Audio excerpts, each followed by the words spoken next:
हे दोस्तों नमस्कार, आपका स्वागत है आपका अपने चैनल स्टडीज मेंशन में। दोस्तों आप में से काफ़ी लोग कह रहे थे कि भैया जेईई मेन 2025 के एलिजिबिलिटी क्राइटेरिया और अटेम्प्ट्स को लेकर बात करो।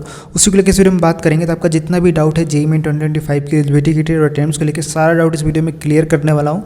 साथ साथ में आपका जो डाउट है कि 75% क्राइटेरिया और टॉप 20 परसेंटाइल को लेकर उसको भी लेकर इस वीडियो में बात करेंगे। तो काफ़ी इंपॉर्टेंट रहेगा, शुरू से लेकर लास्ट तक देखिए, आपके सारे डाउट्स वीडियो में क्लियर हो जाएंगे। तो पूरा वीडियो देखिए, नहीं तो सब्सक्राइब जरूर कर लें।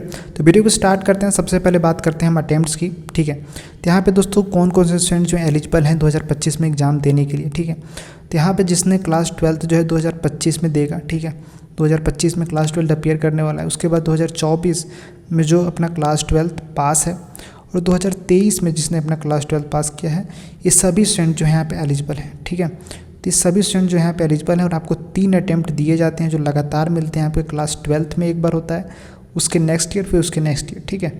तो जिस ईयर भी आपने क्लास 12 पास करी है, मान लो कोई स्टूडेंट जो है 2025 में क्लास 12 पास कर रहा है, ठीक है, तो उसको जो अटैम्प्ट मिलेंगे 2025 में एक अटैम्प्ट मिलेगा, फिर 2026 में, फिर 2027 में, ठीक है। यहाँ पे आपको 3 अटैम्प्ट मिलते हैं जो तीनों अटैम्प्ट लगातार मिलते हैं। ऐसा नहीं है कि अगर आपने बीच का एक अटैम्प्ट छोड़ दिया 2026 वाला तो आपको 2028 में एक और अटैम्प्ट मिल जाएगा, ऐसा नहीं है, आपको लगातार मिलेगा। अगर आपने तीनों अटैम्प्ट नहीं दिए, ठीक है, यहाँ से 2025, 26, 27 तीनों अटैम्प्ट नहीं दिए तो आपको एक भी अटैम्प्ट, आपके सोचो कि 2028 में दे दूँ मैंने, तो एक भी अटैम्प्ट नहीं दिए तो आपको चांस नहीं मिलेगा, ठीक है। तो जब आपको सिर्फ 12th के साथ उसके नेक्स्ट ईयर, फिर उसके नेक्स्ट ईयर दे सकते हो एग्जाम, ठीक है। तो ये जो डाउट है आपका क्लियर हो गया होगा, ठीक है। ऐसा नहीं है कि आपको 3 अटैम्प्ट कभी भी दे सकते हो, ऐसा नहीं है, ठीक है। ये डाउट आपका क्लियर हो गया। आगे बढ़ते हैं। तो यहाँ पे क्लास 12 की एलिजिबिलिटी को लेकर बात कर लेते हैं, ठीक है। तो यहाँ पे 12th में आपके 75% होने चाहिए, ठीक है। 12th में आपका क्या होना चाहिए, 75% होना चाहिए एडमिशन के लिए। तो must have pass and secure at least 75% aggregate marks in class 12 board examination. The aggregate marks from SC/ST, marks for SC ST and PWD candidate should at least 65%, ठीक है। तो अगर आप OBC ST एंड PWD में आते हो तो 65% भी अगर आपके हैं, 65% भी हैं, तो आप एलिजिबल हो एडमिशन के लिए, ठीक है। अगर आप OBC और जनरल में आते हो तो आपके 75% होने चाहिए। OBC और जनरल में आते हो तो आपके 75% एग्रीगेट मार्क्स होने चाहिए। साथ साथ में कुछ स्टूडेंट का डाउट होता है कि भैया क्या फॉर्म भरने के लिए भी 75% चाहिए। तो यहाँ पर आपको बता देता हूँ, फॉर्म भरने के लिए आपको 75% नहीं चाहिए, ठीक है।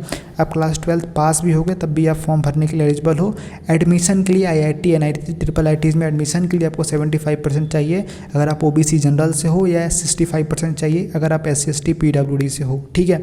तो डाउट क्लियर हो गया होगा आपका सारा, जो 75% क्राइटेरिया वाला है।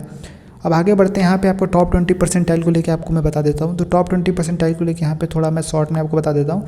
तो टॉप 20 परसेंटाइल जो है आपका सभी स्टेट बोर्ड का अलग अलग होता है, कैटेगरी वाइज टॉप 20 परसेंटाइल होता है। यहाँ पे देख सकते हो दे रखा है, must be with in the category wise top 20 percentile of successful candidate in their respective class 12 board examination. अब यहाँ पे मान लो कि जो भी स्टूडेंट 2025 में एग्जाम देने वाले हैं, ठीक है, तो 2025 में एग्जाम देने वाले हैं, तो 2025 की बोर्ड्स जो होंगे आपके क्लास 12 जो स्टेट बोर्ड है, ठीक है, टॉप 20 परसेंटाइल वही स्टेट बोर्ड वाले स्टूडेंट्स के लिए होता है। क्योंकि CBSE वाला का तो क्या होता है कि उनका 75% से ऊपर मार्क्स चले जाते हैं, टॉप 20 परसेंटाइल वाले ही।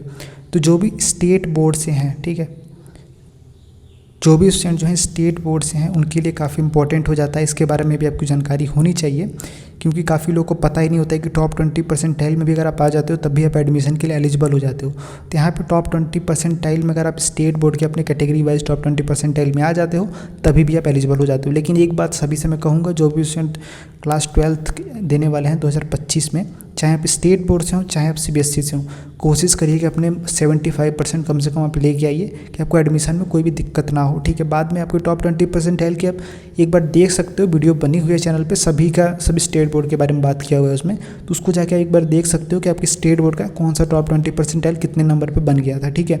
आप किस कैटेगरी में आते हो उस कैटेगरी के हिसाब से देख सकते हो कि आपकी कैटेगरी के हिसाब से मैं स्टेट बोर्ड के अपने इस ईयर में टॉप 20 परसेंटाइल में था कि नहीं था। अगर उसके आसपास ही रहता है, ठीक है, अगर मान लो 2024 में आपके जितने मार्क्स पर टॉप 20 परसेंटाइल बनी है उसके आसपास ही रहता है, कभी कभी ऊपर नीचे जाता भी हो जाता है, तो उस पर सिर्फ आपको एक आइडिया लेना है कितने मार्क्स पे आपकी टॉप 20 परसेंटाइल बन रही है, ठीक है। तो इस बात को आपको ध्यान रखना है। और यहाँ पे टॉप 20 परसेंटाइल जो है सबकी, अगर मान लो आपने क्लास 12 2025 में दे रहे हो तो 2025 की टॉप 20 परसेंटाइल देखी जाएगी। अगर आपने क्लास 12 2024 में पास करी है तो 2024 की टॉप 20 परसेंटाइल देखी जाएगी। अगर 2023 में पास करी है तो 2023 की टॉप 20 परसेंटाइल देखी जाएगी।